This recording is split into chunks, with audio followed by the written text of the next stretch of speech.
Tengo el honor en este momento de presentarles al filósofo Eduardo Rinesi, donde no se pierdan toda esta conversación, distintos momentos de un análisis político de la coyuntura actual, nacional e internacional. Vamos a la nota. Viejo, ¿qué decís? Lindo, bueno, muy contento de poder hablar con vos en esta situación que está atravesando la Argentina y el mundo, ¿no? En el contexto mundial, contexto nacional, donde uno no entiende, ¿no? Yo por lo menos no entiendo qué pasó del 2015 a la fecha para que, bueno, todo cambiara tanto, ¿no? Donde eh, se eligieron gobiernos buscando un cambio que fue mucho peor de lo que y sigue siendo, ¿no? Y han cambiado idiosincrasias, han cambiado formas de lucha, como que cambió todo. Y bueno, apelaba a vos para que desde tu análisis nos cuentes tu punto de vista. Bueno, bueno, a ver, bueno, muchas cosas pasaron, ¿no? Muchas cosas pasaron, evidentemente. Eh,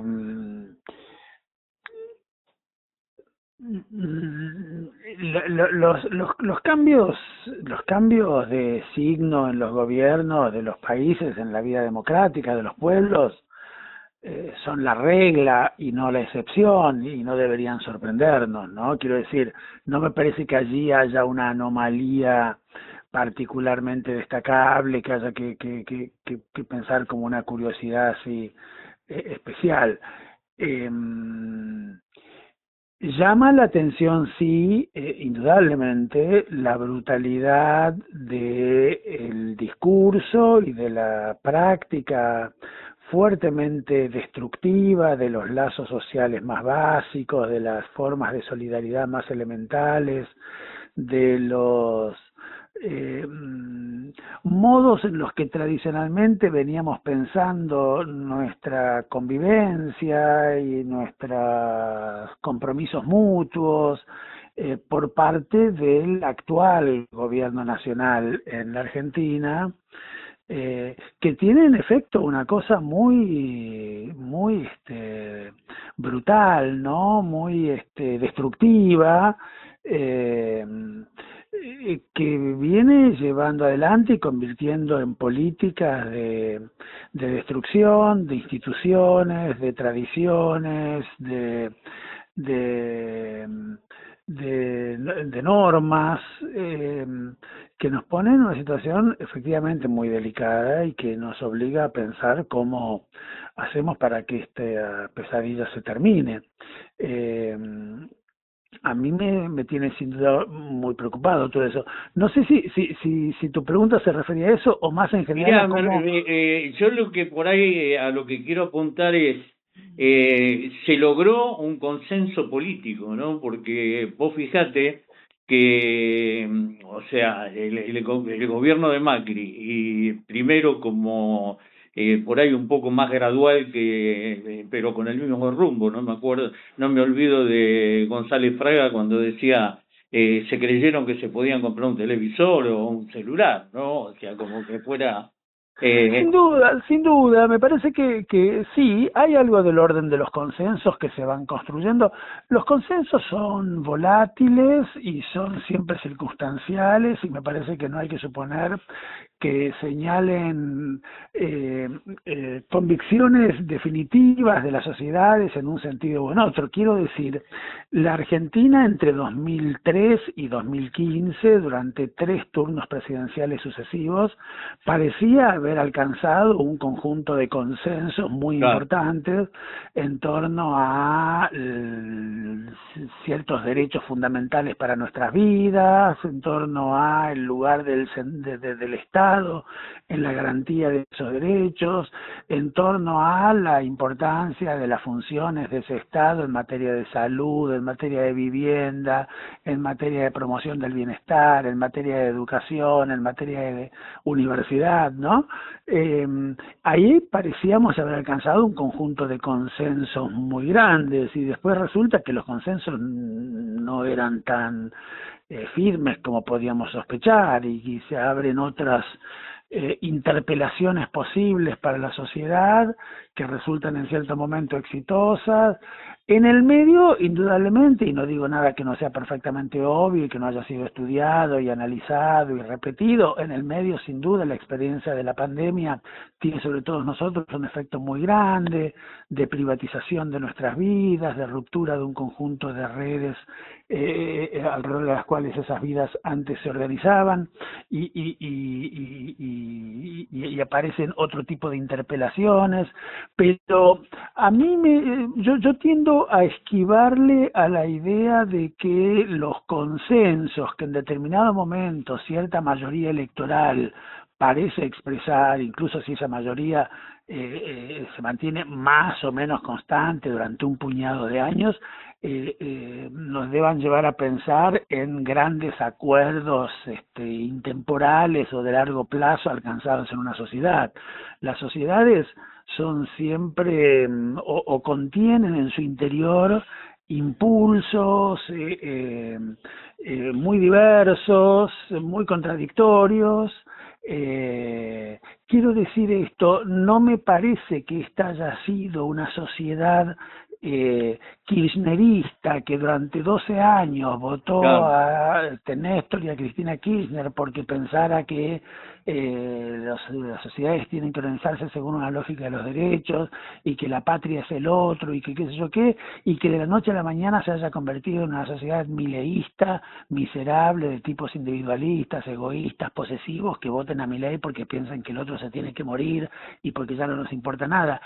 Me parece mejor pensar que todos nosotros individualmente y la sociedad colectivamente considerada es un conjunto de impulsos diversos, contradictorios, que todos nosotros somos buenos y malos, somos solidarios y competitivos, somos egoístas y preocupados por los demás, y que es la política la que en determinado momento, a través de determinados discursos, de determinadas retóricas, de determinados liderazgos, hace surgir del fondo de esas subjetividades individuales o de esa subjetividad colectiva algunos impulsos como más determinantes de nuestras decisiones que otros.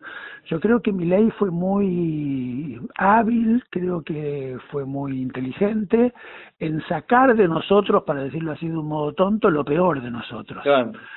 Un conjunto de cosas muy horribles de nosotros que habitan en nosotros, que indudablemente habitan en nosotros. Todos nosotros somos egoístas, a todos nosotros nos importa más cada uno de nosotros que el vecino. Ahora, también es cierto que todos nosotros somos al mismo tiempo que somos egoístas generosos, al mismo tiempo que somos malos buenos, ¿no? La subjetividad no es de una sola pieza, siempre es compleja, siempre es complicada, nos preocupa que el vecino la pase mal, nos preocupa que los demás sufran, y entonces me parece que se trata de construir una forma de interpelación política, una forma de apelación a los mejores valores que habitan en nosotros también, ¿no? Cuando el doctor Alfonsín, en el año 83, se dirigía a una sociedad que, como esta sociedad que tenemos hoy, era una sociedad muy destruida, muy hecha pelota, venía del horror de la dictadura, venía del horror de la destrucción de una cantidad de cosas. Era una sociedad que presentaba más bien la forma de una suma de átomos o de una suma de individuos que la forma de un pueblo consolidado, homogéneo, común, ¿no? Y entonces Alfonsín, en un determinado acto, cuando estaba hablando allí, vio que alguien se desmayaba, que alguien se caía, y dijo: un médico a la derecha, por favor. Todo el mundo aplaudió, ¿no?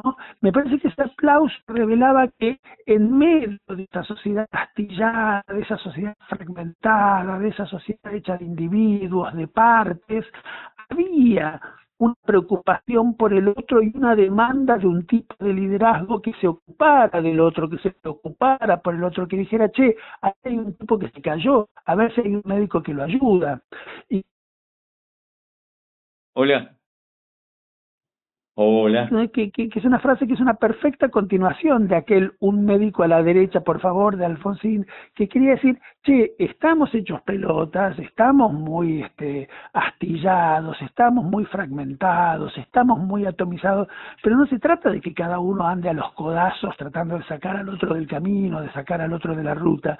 Se trata, por el contrario, de que cada uno se preocupe por el otro, entienda que el otro es esa patria común por la que debemos luchar, ¿no? Y me parece que en cambio en el presente ha tendido a imponerse un discurso que saca de nosotros nuestras peores partes, que nos dice, che, al otro, al que está al lado, sacalo del camino a los codazos, derrotalo, nadie tiene derecho a meterte la mano en tu bolsillo de argentino de bien para preocuparte por la salud o por el cuidado de los demás, que cada uno se pague las drogas para el cáncer, para su propia familia, porque eso no es una preocupación del común, ¿no? Bueno, esa cosa horrible que hoy tenemos que escuchar, me parece que ha triunfado como discurso dominante en la política porque se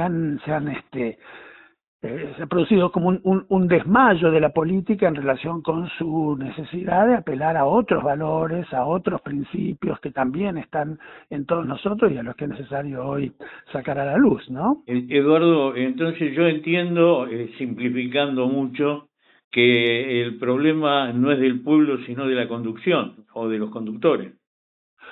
Yo creo que estaría bueno tener conductores mejor que los candidatos que hemos tenido las últimas veces, quienes nos oponíamos a estas políticas tan horribles, que sean capaces de apelar a mejores valores de todos nosotros, pero además a promover formas de organización, de discusión, de conversación, de participación.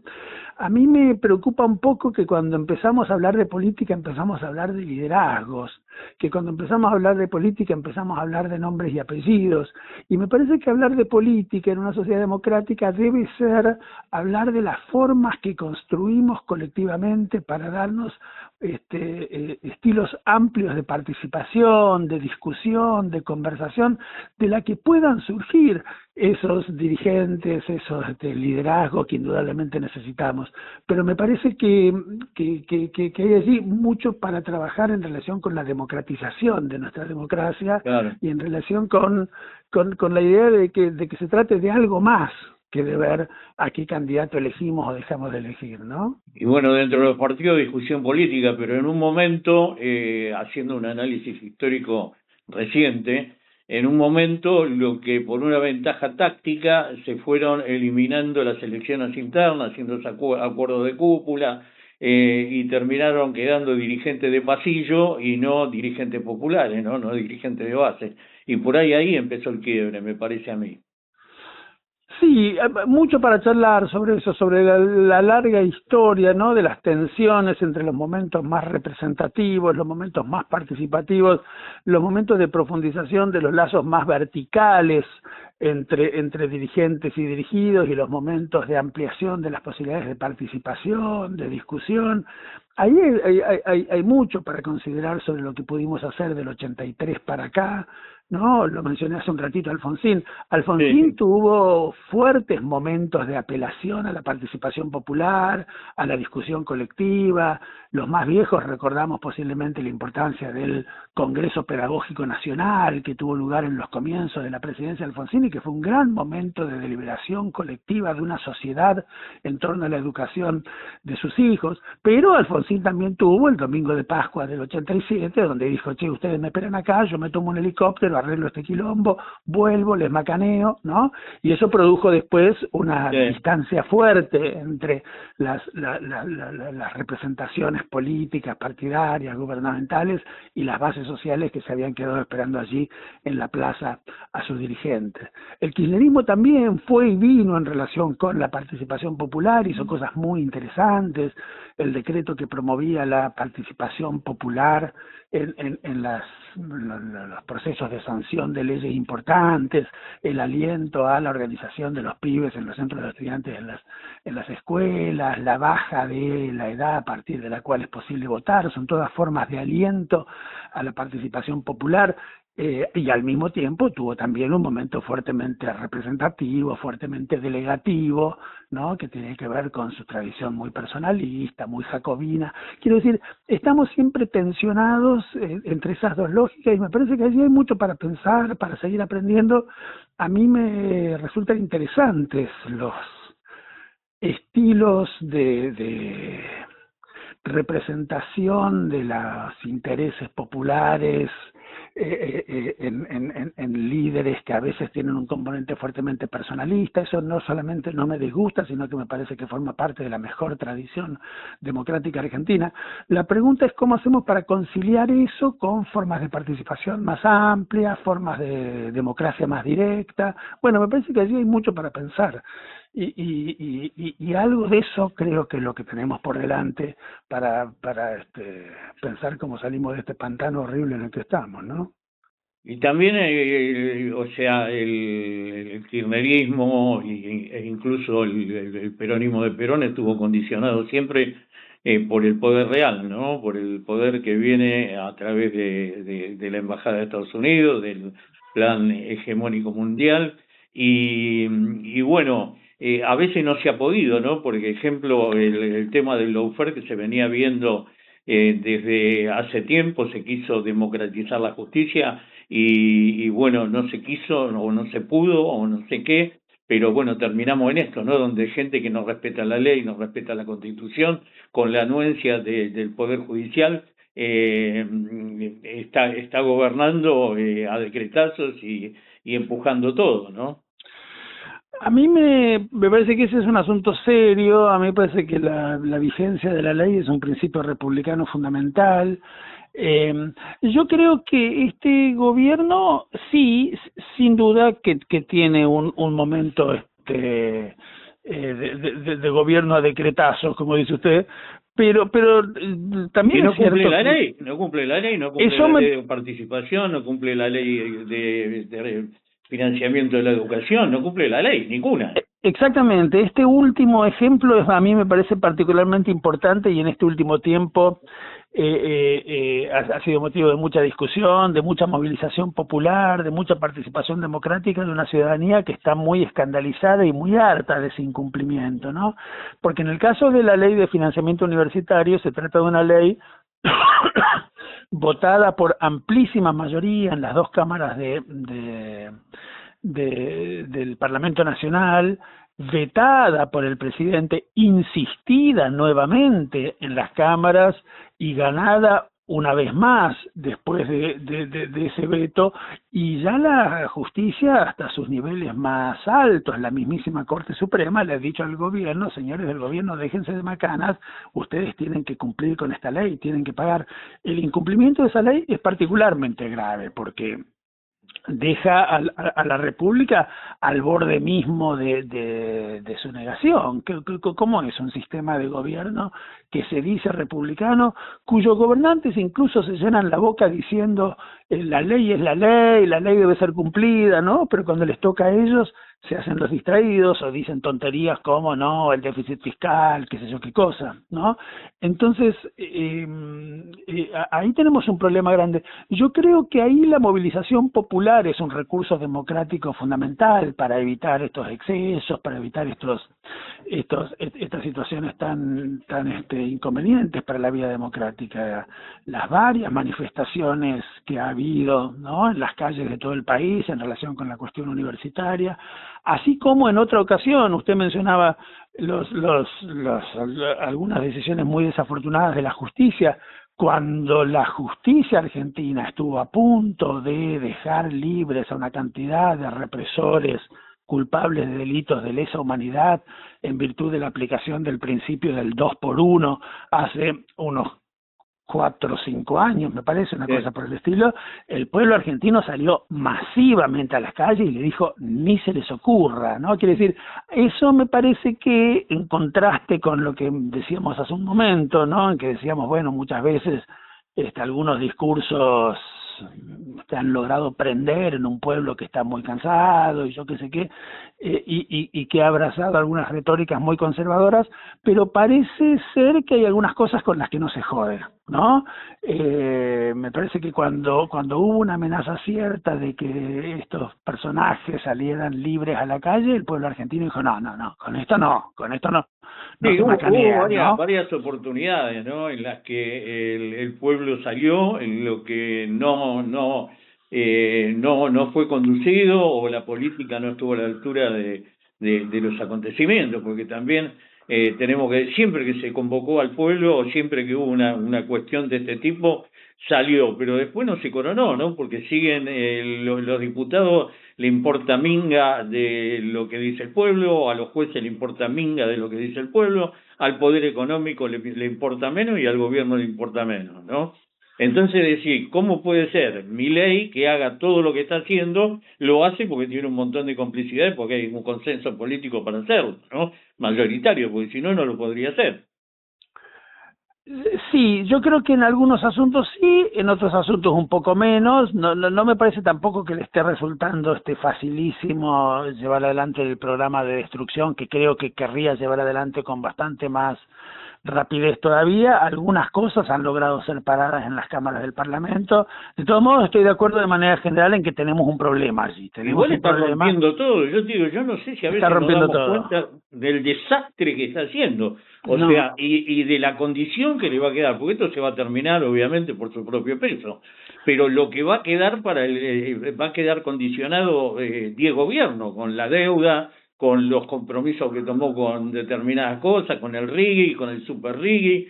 Después decir, ¿cómo reconstruir lo que este tipo rompió? O sea, se fue atrás al año 45 a romper derechos, no es que lo rompió desde ahora, hizo un desastre.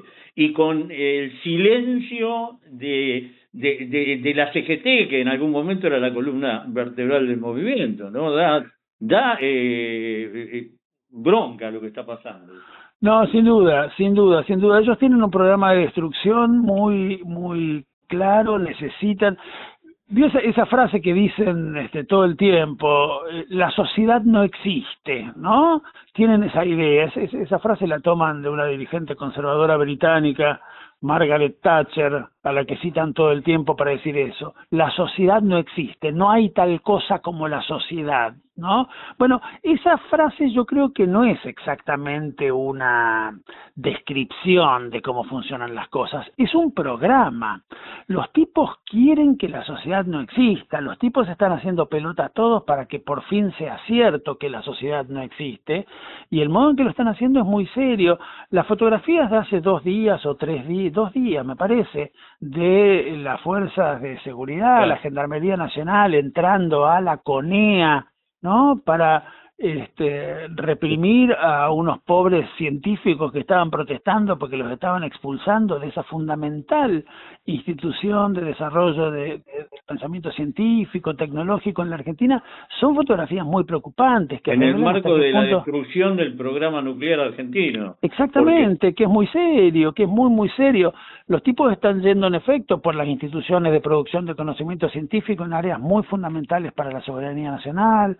Los tipos están desfinanciando, en efecto, como decíamos, la educación superior, universitaria. Esos son avances muy brutales y por eso es muy importante la movilización popular activa, ¿no?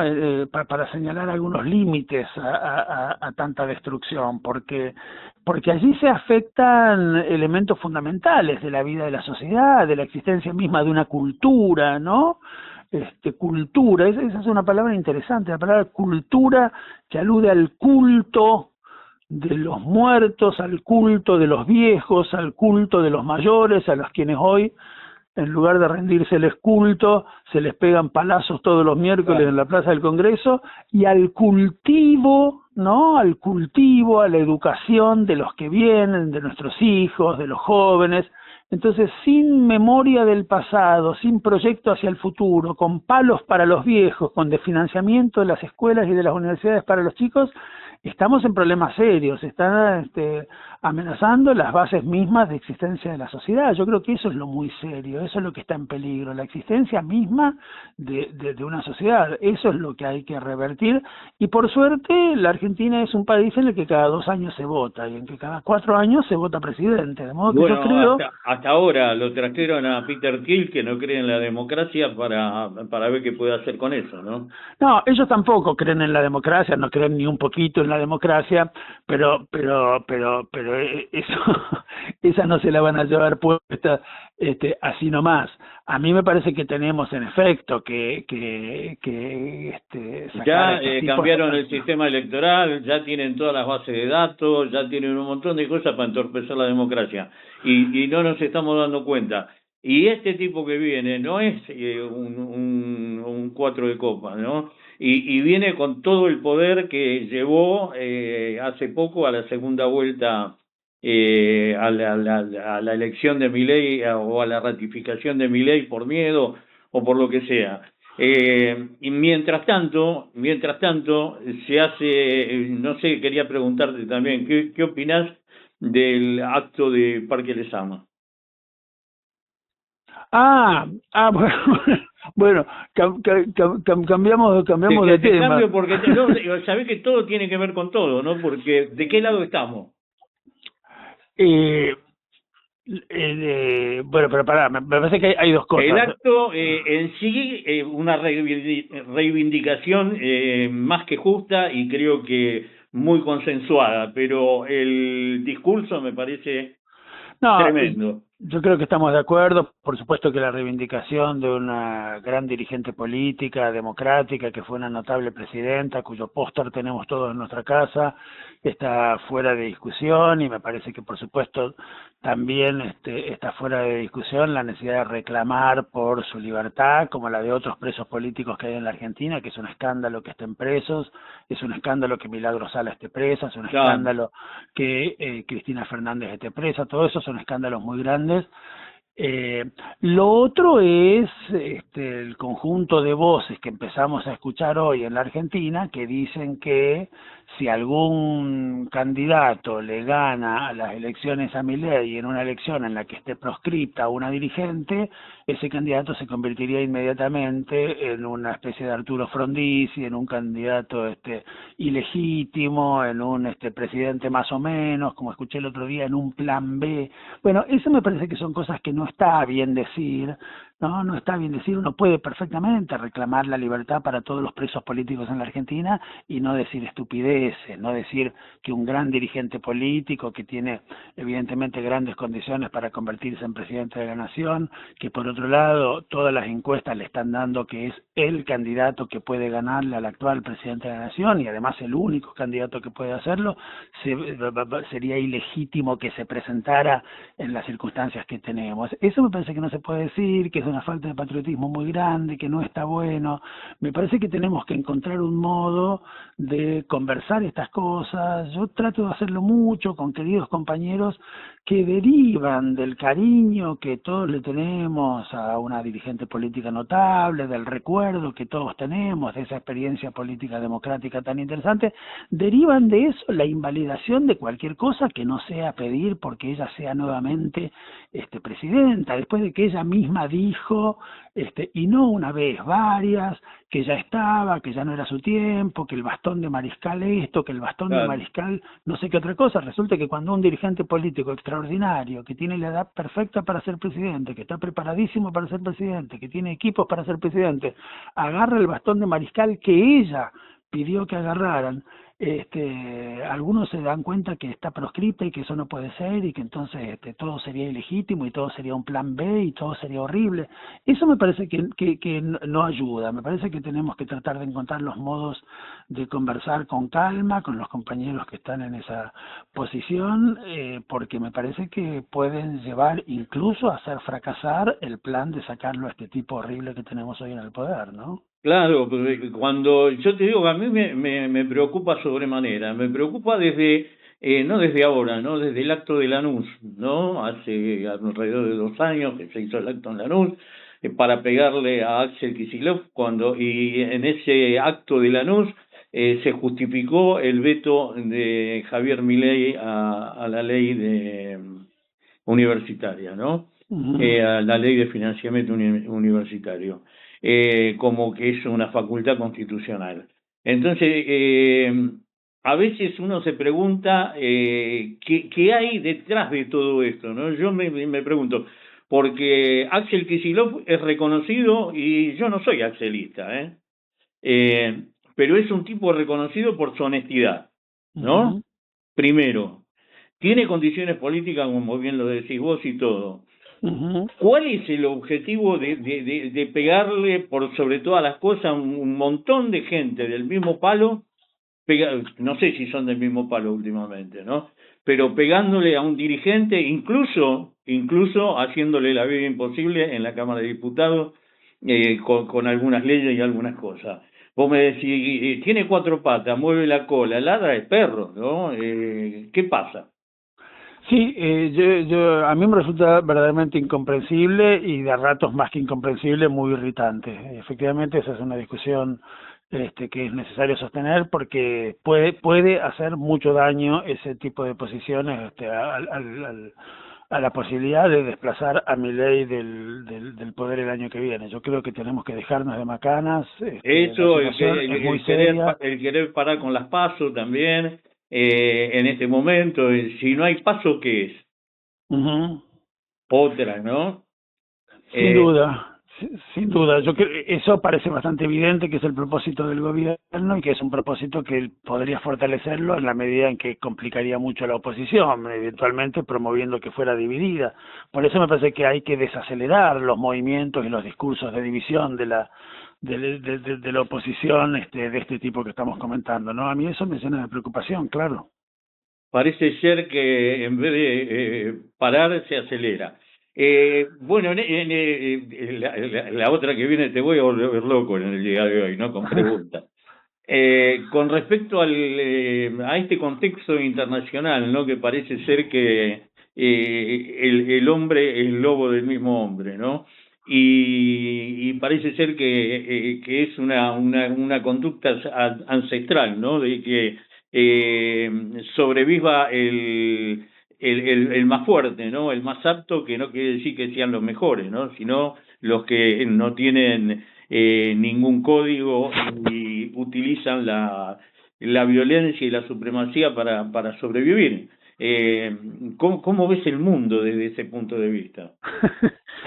Bueno, lo veo con preocupación, indudablemente. A mí me parece que es un momento de graves riesgos, ¿no?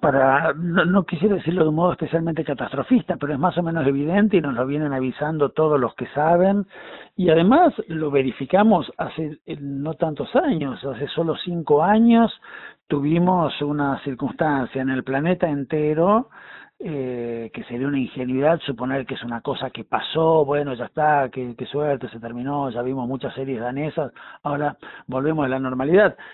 No, evidentemente la pandemia que tuvimos en 2020 y 2021 no es el problema que tenemos, sino que es el síntoma de un problema que tenemos, que es mucho más serio y que es mucho más fundamental, que son los extraordinarios desequilibrios ambientales que se expresan, entre otras cosas, en estas enfermedades que se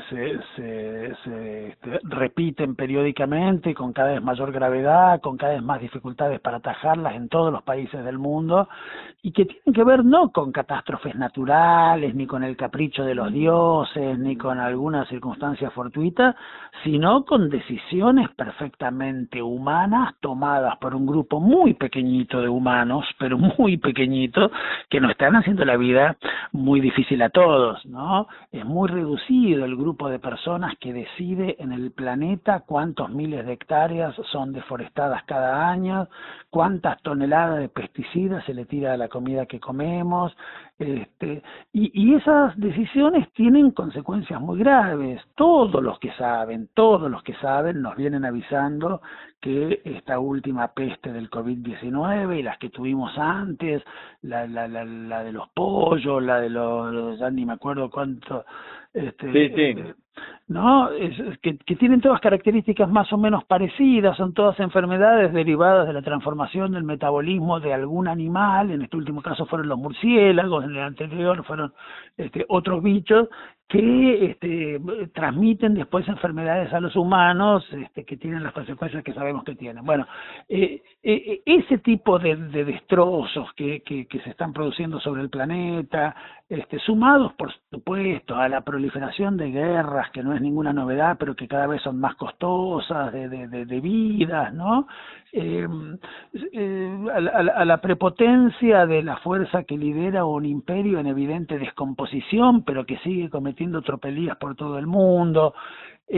Bueno, todo eso nos da un panorama internacional muy complicado, que nos obliga, me parece, a pensar desde este lugar del mundo en cómo construimos solidaridades con otros pueblos de la propia región, del sur del planeta. Yo veo cada vez más necesario seguir insistiendo en las viejas ideas de una integración, de una unidad, de una articulación, por lo menos, de las naciones, de los pueblos de América Latina, ¿no?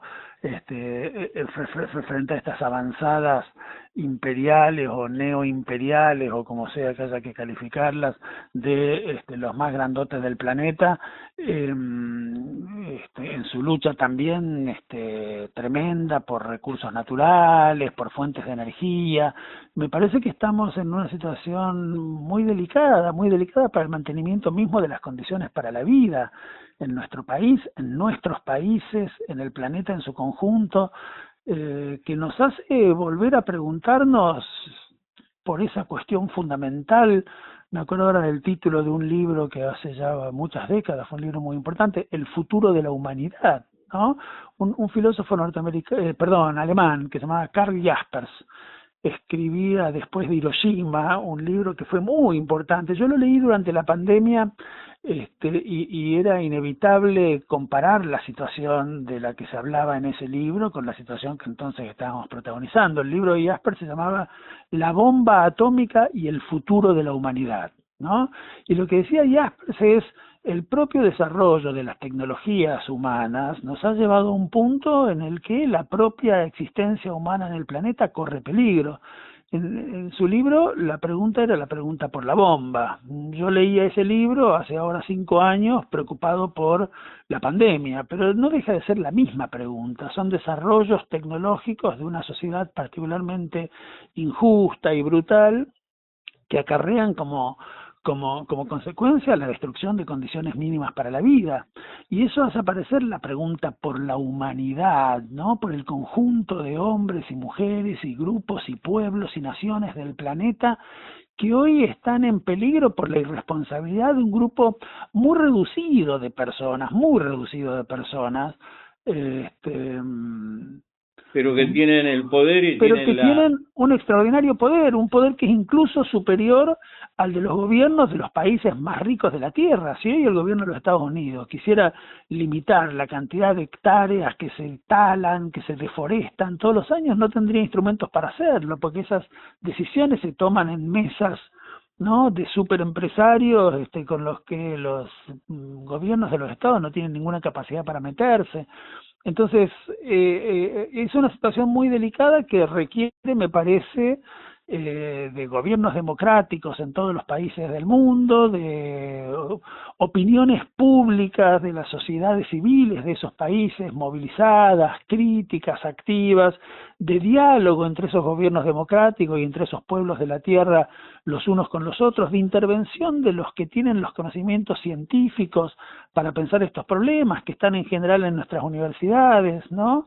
El ataque a las universidades en la Argentina es imperdonable y es brutal, entre otras cosas porque allí en las universidades están también los tipos y las tipas que saben, que conocen las causas de los problemas que tenemos, que saben los remedios que es necesario implementar frente a las graves situaciones que vivimos. Entonces me parece que hay que poner también a dialogar entre sí a las grandes universidades, a los sistemas universitarios de los países del planeta, a tratar de forjar las condiciones para una gran dicho así parece un poco grandilocuente o incluso un poco ingenuo, pero no se me ocurre otro modo de decirlo, una gran conversación entre todos los gobiernos, todos los pueblos, todos los sistemas universitarios, científicos, tecnológicos del planeta, para tratar de precavernos de las próximas de los próximos desastres, para tratar de generar las condiciones para preservar la vida humana y quizás la vida sin más en el planeta. Bueno, de eso me parece que se trata. Es una situación de mucho riesgo y a veces da la sensación de que estamos bailando arriba de la cubierta del Titanic, ¿no? Y parecería que sí, ¿no? A veces yo me pregunto si no es nuestra naturaleza eso, ¿no? Como decís vos, que tenemos el bien y el mal, o como la teoría de los dos lobos, ¿no? Nosotros estamos alimentando al peor o una gran parte de la humanidad, porque si no, no se podría explicar lo que está sucediendo, ¿no? Lo que sucede en el mundo. Como tal como es arriba es abajo y tal como es abajo es arriba, ¿no? Si están estas élites, si están estos dirigentes, es porque no supimos generar los anticuerpos, no sabemos para que esto no suceda. Y tenemos estos dirigentes y estas élites y los dirigentes en la sombra que han salido de los pueblos, de la misma humanidad, ¿no? Sí, sí, sin duda. Por eso me parece que, aunque suene repetitivo y aunque no se me ocurran modos muy originales ni ingeniosos de decirlo, la apuesta debe seguir siendo por la democratización de las relaciones de poder social, de las relaciones de poder económico, de las relaciones de poder político, ¿no? En efecto, hay un porcentaje cada vez mayor de la humanidad cuya vida misma está sujeta a condiciones que le impone un porcentaje cada vez menor de la humanidad. Uno de los libros que creo que a muchos de nosotros nos impresionó mucho, publicados en castellano en los últimos años, es un libro de una autora india de la India, que se llama Vandana Shiva, una tipa muy interesante, una economista, con una formación muy original, porque es una tipa que trabaja junto con grupos de economía, de agricultura sustentable, etcétera, en las laderas del Himalaya, allí en la India, pero al mismo tiempo tiene una formación académica fenomenal, adquirida en universidades occidentales, canadienses, no sé dónde. Bueno, tipa interesantísima esta Vandana Shiva. El libro de ella, que es un libro chiquito, escribió muchas cosas, pero creo que lo más conocido de ella es un librito que se llama Unidad contra el 1%, ¿no? Uh-huh. Y es interesante el título, por supuesto que en la primera página empieza por aclarar lo de 1% es una metáfora, son muchos menos, ¿no? Porque en efecto es mucho menos que un 1% de la humanidad, Sí. el conjunto de tipos y de tipas, pero sobre todo de tipos, que tiene en sus manos el destino de muchos millones, de todos los muchísimos millones que somos. Entonces, el reclamo de una unidad democrática, de una organización democrática de los pueblos para promover eso que recién llamé, no sé si la expresión es feliz, alguna vez se me ocurrió pensarlo así, ¿no? Como una gran conversación sin ingenuidades. Sabemos que las conversaciones son difíciles, sabemos que las conversaciones están atravesadas por relaciones de poder, ¿no? No se trata de decir tonterías ni de suponer que nos vamos a poner todos de acuerdo, pero si no nos imaginamos condiciones para un gran debate colectivo de escala necesariamente planetario, a nivel de las sociedades, a nivel de los gobiernos, a nivel del diálogo entre ellos, me parece que estamos en dificultades serias. No hay ningún científico bueno que no nos esté avisando que lo de la pandemia no se acabó. Sería una ingenuidad extraordinaria suponer que porque los grandes laboratorios farmacológicos descubrieron la vacuna contra el COVID-19 y nos vacunaron en todos los sentidos de la palabra a todos los pueblos del mundo, porque esa vacuna no nos la dieron gratis, se la vendieron a los gobiernos en el caso de los pueblos que tuvimos la suerte de tener gobiernos que estaban preocupados por la salud pública, ¿no? Bueno, pero como sea, hicieron un gran negocio. Eso es muy interesante también para pensar. Del libro de Vandana Shiva surgen algunas interesantísimas revelaciones. Una de ellas es que los propietarios de las grandes industrias farmacológicas que fabrican y venden de a millones estas vacunas que nos sirven para curarnos de las enfermedades que los propios desequilibrios ambientales promueven, son los mismos dueños de las fábricas de herbicidas que nos producen esas enfermedades. enfermedades. Claro. Quiero decir, los tipos ganan en las dos puntas del circuito, nos enferman, nos curan, nos vacunan de ida y nos vacunan de vuelta. Bueno, me parece que todo el mundo se da cuenta que es una perfecta ingenuidad suponer que solo porque esta epidemia fue más o menos resuelta a un altísimo costo de vidas desde ya y a un altísimo costo en términos de concentración de la riqueza y del poder en el mundo entero, la cosa se acabó y ya podemos respirar tranquilos y volver a nuestras vidas. No, es muy posible que estemos en una situación parecida en poco tiempo, si no hacemos nada muy radical al respecto, y nadie está haciendo nada muy radical al respecto. No. Seguimos deforestando la tierra, seguimos tirando abajo los árboles, seguimos tirándole herbicida a las plantas, seguimos matando a los bichos, seguimos produciendo la carne que comemos en condiciones absolutamente inconvenientes para el mantenimiento de los equilibrios ambientales. Entonces, me parece que en efecto la situación es de extraordinaria gravedad y ojalá eso que llamamos, la palabra también es grandilocuente, es un poco exagerada, pero tampoco se me ocurre otra, es la que tenemos. Ojalá la humanidad, ¿no? El género humano organizado de modo de convertirse en sujeto en condiciones de tomar en sus propias manos su destino colectivo, esté a tiempo de evitar el desastre que de otro modo nos espera. La verdad que interesante la frase, más que grandilocuente, necesaria. Eduardo, un honor y un placer charlar con vos. Te voy a abusar en algún otro momento de tu generosidad para seguir charlando, porque me parece muy interesante y para compartirlo con el público. Con mucho gusto, encantadísimo. Muchas gracias por el llamado. Un abrazo gigante. Un abrazo. Espero que les haya gustado qué buena charla la nota. con Eduardo Y recuerden que estamos en www.fm915lareddelacosta.com.ar. También estamos en la página del programa www.paisajespersonasypersonajes.com.ar. Mi YouTube, Rubén Daniel Cian, Paisajes, Personas y Personajes. Mi Instagram, Rubén Daniel Cian, FM 91.5. Y nuestro Facebook, Rubén Daniel Cian. Suscríbanse, háganos si quieren algún comentario, alguna sugerencia y compártanlo, toquen la campanita en el caso de YouTube y agradecerles sobremanera a las personas que nos escuchan, que nos siguen, que están siempre presentes con nosotros. Gracias, gracias, gracias.